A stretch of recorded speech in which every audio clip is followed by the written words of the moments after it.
Hey, welcome back. So if you don't know, I'm B, and this is just gonna be a quick little tips and trick video for people who have felt some sort of anxiety, things that have helped me, things that have been recommended to me, and maybe it can help you.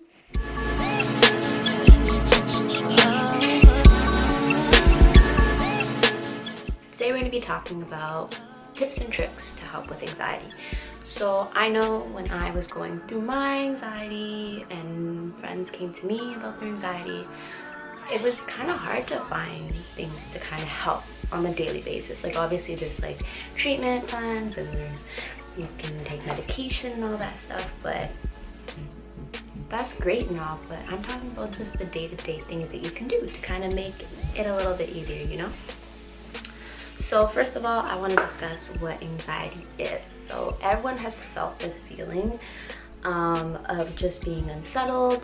Your heart races, you kind of get sweaty, your mind is literally on a million miles an hour.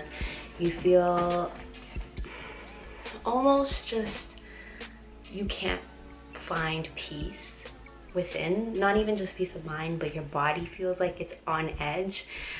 Different people feel it in different ways. I know for me, I just feel like I can't sit still. I feel like everything is just kind of closing in on me. I almost feel claustrophobic. I feel like sometimes I'm having like a heart attack, I guess. Like a lot of people say when young people have those symptoms, they kind of mistaken them for heart attacks, which is crazy to think that something that has to do with your mind can affect your body so much, right? So on that note, there's different ranges of anxiety and there's definitely different symptoms for different people. But these kind of tips and tricks that I hope will help you guys should be able to help you for a different range of symptoms. I'm gonna do 10. Today's gonna be part 1, so I'm gonna do 5. And then I'll get to the next 5 next time. So let's start with number 1. So first of all, I knew that growing up, I always had this thing of people always tell me, you overthink too much, or you're just too, how to explain it?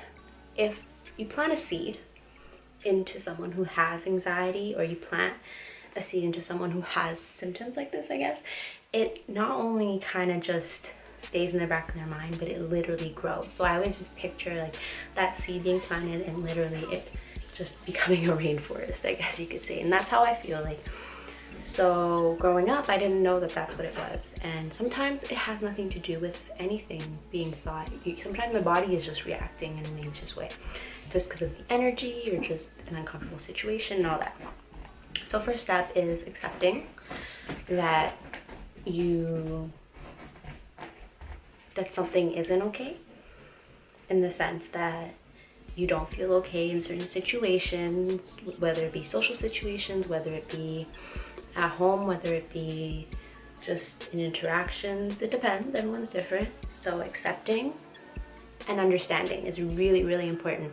So this takes a lot of like self-reflecting. So understanding like, what makes me feel like this? Why do I feel like this? Or it's okay to feel like this. Like there's certain things we are born with being more sensitive to, and that doesn't make you weak. That's something I had to really overcome. And you shouldn't be ashamed of it. And just understanding yourself, understanding how you work, how you respond to things, what triggers. So triggers are really important. I know certain things will trigger me, and I know I won't be okay. So for example, really crowded areas, really crowded areas give me extreme anxiety, and I just can't do it. So if I tell someone like, hey, this makes me anxious, at least I know they know, and I kind of can maneuver through life a little bit easier. So accepting, understanding, and knowing the triggers, that's all falls under one, okay? So number 2, and I kind of touched upon it, a strong support system. So suffering in solitude and in silence is probably the worst thing you can do to yourself. Yes, it's not something we talk about, but that's the whole point of this whole keeping it real, let's be for real. But you shouldn't suffer in solitude. Let's be honest. Everyone's going through something, and more times than not, even if someone doesn't completely understand, if they care about you, they will want the best for you, whether it means your health, your happiness, all that combined. So making sure you keep a close group of people that are there when you go through certain things is so important. But that also means being careful of the type of people you keep around. I had to learn the hard way that not everyone will understand. Not everyone can be so sympathetic to the idea of you going through certain things. They kind of see it as either you being weak, either you complaining, you just being sensitive, and it's just all these different interacting things. So you just need to be aware of that and be very picky with who you choose to share it with. But it's also really important. So number 3, something that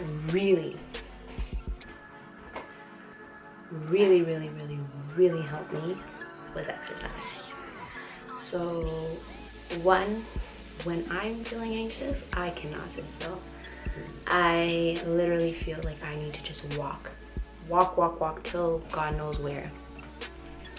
And exercising really helps me get rid of that negative energy. 2, exercise naturally produces endorphins that make you happy naturally and kind of just are relaxing and just, you know, you kind of have that little high. And that's how you can get is from exercising. So exercising, do it. And there's one thing I always tell myself when I don't want to get out of bed is you'll never regret going to the gym, ever. Never. You'll regret not going. So I'll talk more about this, like tips and tricks I did, because I was just not though.